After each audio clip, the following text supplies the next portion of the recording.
Descobri um método de como ter seu nome limpo da restrição dos bancos. E mais, você ainda ganha mais 2 bônus exclusivos. Link na descrição.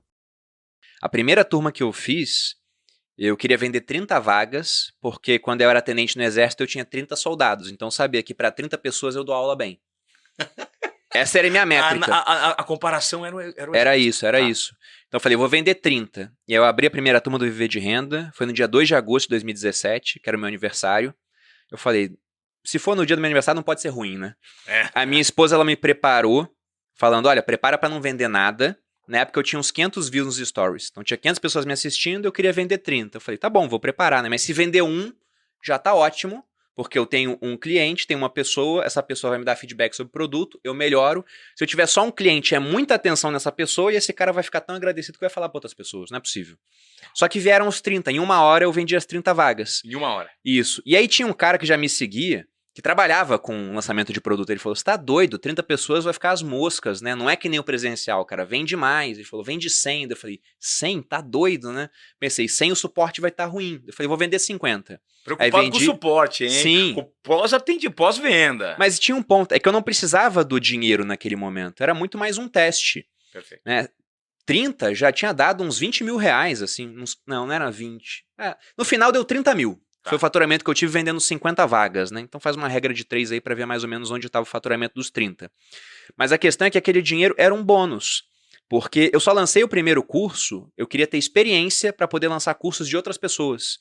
A minha ideia inicial era ficar como alguém atrás das câmeras para minha esposa, lançar produtos dela e pegar outras pessoas que eu via que tinham potencial em rede social, mas que não sabiam criar um produto. É isso que eu queria fazer. Só que eu fui lançando as turmas do curso, foi dando tão certo que eu acabei mudando de ideia. Eu falei, não, vou me dedicar a isso, porque é aquela história de alocação do seu tempo, né? Você tem um tempo limitado. Aí eu via que se eu alocasse o tempo no Viver de Renda, eu podia fazer muito dinheiro. E nas outras áreas eu fazia dinheiro também, mas não tanto. Então comecei a focar no Viver de Renda. E lá na turma 8 do Viver de Renda, que foi uma turma que acabou entrando para a história, assim, o que aconteceu foi que eu tinha ficado já um tempo sem lançar turmas, uns 6 meses, que eu estava mal da coluna. Durante esse tempo eu continuei fazendo conteúdo, continuei alimentando as pessoas com conteúdo bom, reciprocidade, as pessoas retribuíam, falavam, nossa, eu vou fazer seu curso quando você lançar, eu quero fazer. E aí quando eu marquei a data do lançamento, a gente fez a abertura e eu queria vender 700 vagas, porque com 700 pessoas eu sabia que eu dava conta. Eu já tinha feito um curso para umas 600, sobrou tempo, eu falei, então eu vou aumentar mais 100. Só que em 1 minuto vendeu as 700 vagas. 1 minuto. A quanto o ticket? O ticket era uns 1.400 na época. Ou seja, já fez mais de 1 milhão, hein? Foi. 4 vezes 7, 28, é. Aí, em 1 minuto vendeu isso. A minha esposa falou, fecha agora. Daí eu falei, nossa, mas em 1 minuto, calma, né? Aí fui fechar o carrinho com 2 minutos. Só que quando você fecha o carrinho, quem está preenchendo os dados de compra pode acabar de preencher e comprar. Aí nisso, quando eu fui atualizar, né? Já tinha dado 1.400 inscrições, que era o dobro do que eu queria. E em 3 minutos. Então entrou um faturamento de 2 milhões em 3 minutos, que foi mais de 1 milhão em 1 minuto, mas a métrica que a gente conta é essa, 2 milhões em 3 minutos. Uau! E foi o meu maior faturamento que eu tinha até então, e veio em 3 minutos. E o pessoal começou a falar, você ganhou dinheiro em 3 minutos? Eu falei, não, eu ganhei dinheiro ao longo de 6 meses, né? Ou talvez até mais, se for contar todo o tempo que eu demorei para juntar esse conhecimento, só que eu recolhi todo ele nesses 3 minutos. Mas o interessante é que aquilo não foi planejado, Iva. Eu não queria vender o dobro. E quando eu vendi o dobro, eu só comecei a pensar, como é que eu vou entregar um suporte bom agora, que foi o que trouxe até aqui, se tem o dobro de pessoas para isso? E eu quis vender só um pouquinho a mais, porque eu tava me recuperando de uma hernia de disco, eu tava mal da coluna. Eu não queria ficar 10 horas por dia assim, né? Respondendo. Cara, então, olha, Bruno, quando você me fala isso, eu percebo uma característica. Que é uma característica que te diferencia, que diferencia os grandes campeões, e que eu vou dar uma frase que diferencia. Você não estava focado no dinheiro. Não. Você estava focado na transformação, no suporte e na maneira como você ia atender às exigências de quem tinha expectativa sobre o seu produto. O dinheiro era mera coincidência. Tanto que se você deixasse 5, 10, 15, você ia vender 5, 10 milhões. Possivelmente. Só que na minha cabeça ia acontecer o seguinte, né? Tem vezes que eu encontro com alguns produtores que os caras falam, nossa, eu faturei 10 milhões em tal época e hoje eu faturo 1. né? E ele fala, o que está acontecendo isso? Eu falo, cara, será que tua entrega, teu suporte tá bom?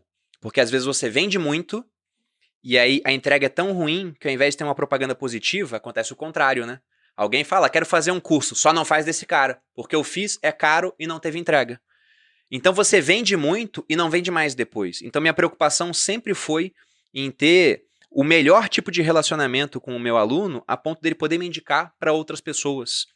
Essa era a preocupação, até porque hoje eu acho que os negócios que eles vão perdurar em prazos maiores, né, no mundo com cada vez mais transformação, são negócios que você tem realmente uma base de fãs fiéis, onde o pessoal ele gosta tanto de você que se você lançar um livro eles compram, se você lançar um podcast eles ouvem, se você lançar um vídeo no YouTube eles assistem, se você lançar um ensaio nu artístico, os caras vão comprar. Os caras vão comprar.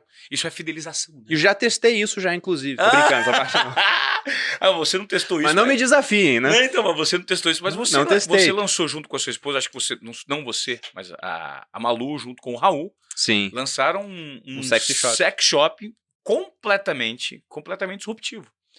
Eu queria que você me falasse sobre isso, essa diversificação que você passou a ter de produção de conteúdo junto com a sua esposa, porque aí vocês viraram um casal 100% digital e começaram a ampliar o nível de consciência sobre possibilidades de produtos a serem lançados. Eu acho que isso é muito rico, né? Literalmente é muito rico.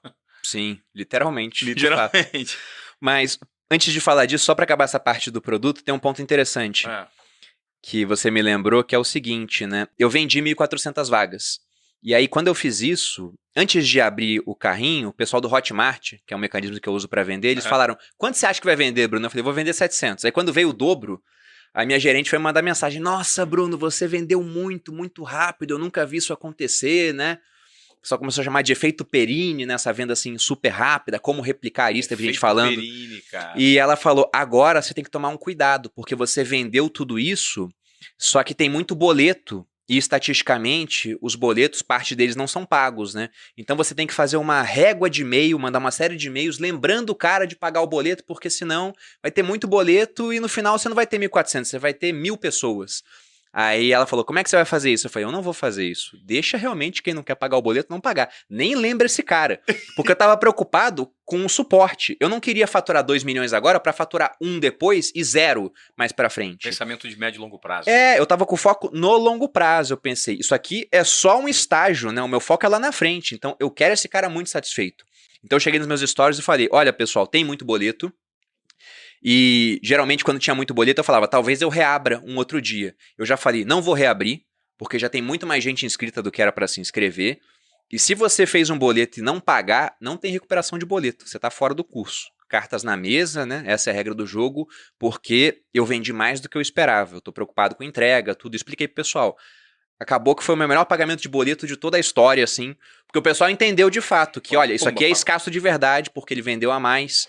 E essa foi a última turma que eu fiz sozinho, porque eu vi que daqui pra frente não dá mais. Foi um trabalho muito forte, assim, de suporte. Foi incrível, né? Até hoje falo com meus alunos dessa turma, né? Ficou um negócio meio marcado, assim. Todas as turmas são especiais, de fato, mas essa teve esse acontecimento na abertura. E aí depois eu comecei a montar uma equipe de suporte, porque eu entendi duas coisas, né? A primeira foi quando eu comecei a ligar para essa frase de que o conhecimento está disperso pela sociedade. Então, por melhor que eu fosse naquela atividade, eu não tinha todas as respostas. Então, eu comecei a procurar pessoas que pudessem ter respostas.